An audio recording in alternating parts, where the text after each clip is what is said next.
effectivement, vous avez dit, j'ai chanté le dernier appel en 93.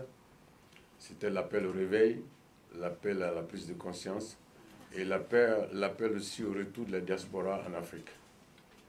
Donc, et je peux dire aujourd'hui que l'appel a été entendu, parce que depuis un moment, beaucoup de Sénégalais ont quitté la France, sûrement pour venir faire des choses en Afrique. Et beaucoup de Maliens, beaucoup d'Ivoiriens, donc, sont revenus pour faire bouger les choses. Et puis, aujourd'hui, l'Afrique est en train de se réveiller parce que nous, notre combat a été renforcé par les réseaux sociaux. Les réseaux sociaux ont commencé à montrer les choses dont on parlait et qui n'étaient pas visibles, qu'on ne pouvait pas toucher. Voilà. Et donc, le fait qu'il y a tout ça, je pense que le processus de réveil est en marche aujourd'hui.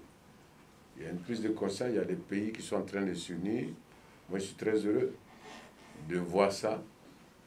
Mais en même temps, le constat est réel. C'est que nous n'avons jamais été autant divisés. Voilà, c'est ça qui est la réalité. Avant, on avait l'Union africaine, surtout, on avait la CEDEAO.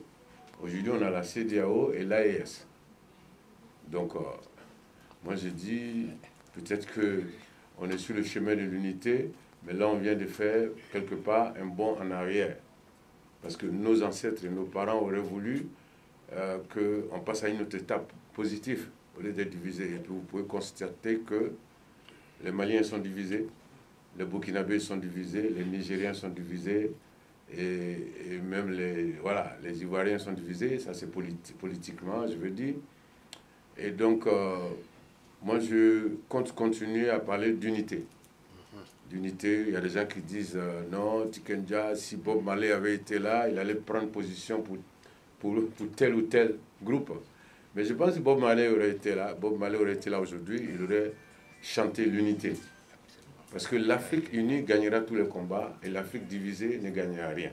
Tant qu'on restera divisé, les gens vont continuer à nous manipuler, ils vont continuer à piller nos richesses.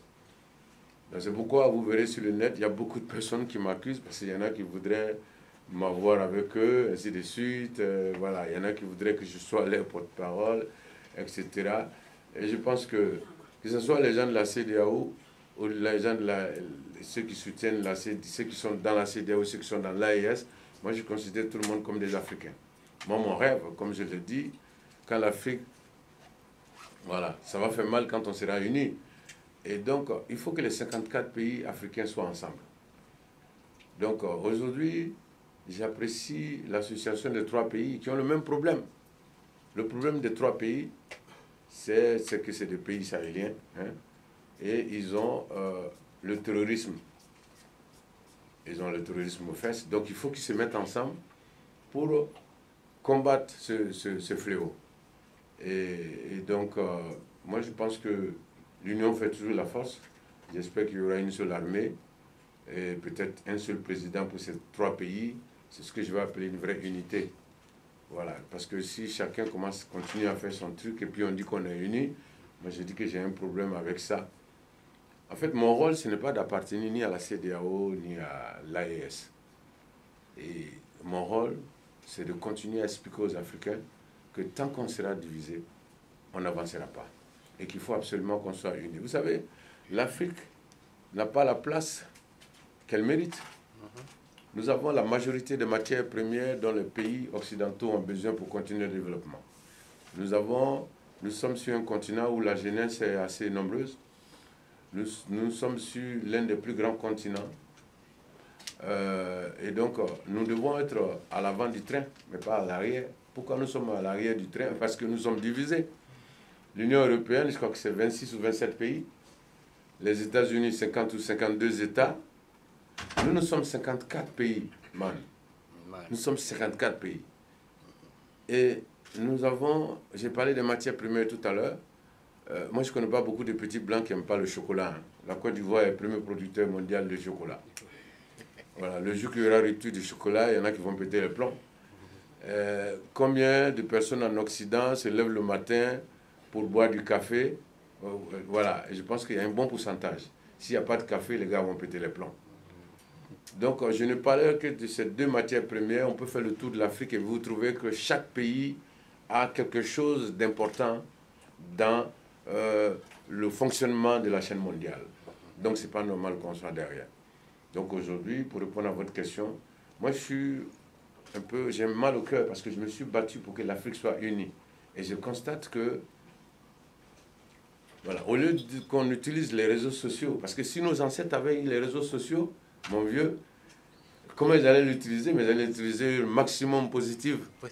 Positive, pour s'unir, pour se mettre ensemble, pour se rassembler, pour renforcer l'amour, l'intégration, se mettre ensemble pour combattre ceux qui nous exploitent depuis des décennies et qui continuent à nous exploiter. Ils sont dans un combat un peu légitime, naturellement. Vous savez, tous ceux qui se sont levés ce matin, c'est pour aller chercher à manger pour leurs enfants. Donc, eux, ils vont prendre tant que nous, on ne leur dit pas de stopper. C'est-à-dire que tant que nous, on ne se met pas ensemble, pour leur dire, mais attends, vous avez des enfants, mais nous aussi, on en a. Donc, les matières premières que vous prenez nous appartiennent. Donc, il faut qu'on ait notre part et qu'il faut qu'on ait la grande part, parce que c'est nous qui sommes propriétaires de ces matières premières. Et donc, c'est à ça que moi, je veux que les Africains arrivent, qu'on soit unis. Je souhaite que l'AES et la CEDEAO trouvent une solution pour se mettre ensemble. Parce que divisés, on est moins fort, unis, on est très très puissant. Et c'est ce que je souhaite pour l'Afrique. Donc, mon avis aujourd'hui, c'est que le processus de réveil est là. Les énergies sont là, mais elles sont dispersées. Elles sont dispersées parce qu'on a utilisé les réseaux sociaux pour s'insulter, pour se dénigrer. Voilà, quelqu'un vient parler d'un sujet. Moi, au lieu de venir débattre avec lui pour lui dire pourquoi je ne suis pas d'accord et voilà ma manière de voir les choses, non, je vais venir, je vais dire que c'est un connard, je vais même insulter ses parents, etc. Et quelqu'un prend une position, on dit non, tu n'as pas le droit de faire ça, il faut absolument que tu sois avec nous. Tu dois être avec nous parce qu'on dit que le reggae, c'est la musique des révolutionnaires. Moi, je dis que c'est la musique du One Love aussi, de l'amour. L'amour, Bob Marley aurait été là aujourd'hui, il n'aurait pas pris un camp, il ne serait pas allé avec l'AES ou la CEDEAO. Il allait chanter unité, comme il a dit, Africa Unite. Voilà, je pense que c'est cette position que Bob Marley allait prendre aujourd'hui. Et donc c'est cette position que moi je dois garder, malgré les injures. Et Bob a vécu le même problème en Jamaïque. Sinon pourquoi il aurait pris une balle? Bob Marley a pris une balle, tout le monde sait. Parce que tout le monde voulait l'avoir avec lui. Voilà, il y a deux partis politiques qui étaient en guerre pour le pouvoir et chacun voulait avoir Bob Marley. Et donc, comme il voulait rester sur une position d'apaisement, de rassemblement, et donc il était en train de répéter pour faire un concert d'unité, ils sont venus tirer sur lui. Voilà, et donc c'est ma position aujourd'hui. Donc il y en a, voilà, vous verrez sur les réseaux sociaux, on me traite de vaurien, de vendu, etc. Parce que chacun veut m'avoir. Et donc, je prends le même balle que Bob Marley et j'ai l'intention de continuer à parler d'unité parce que je pense que c'est l'union qui fait la force. Merci. Alors, j'aimerais juste ajouter quelque chose.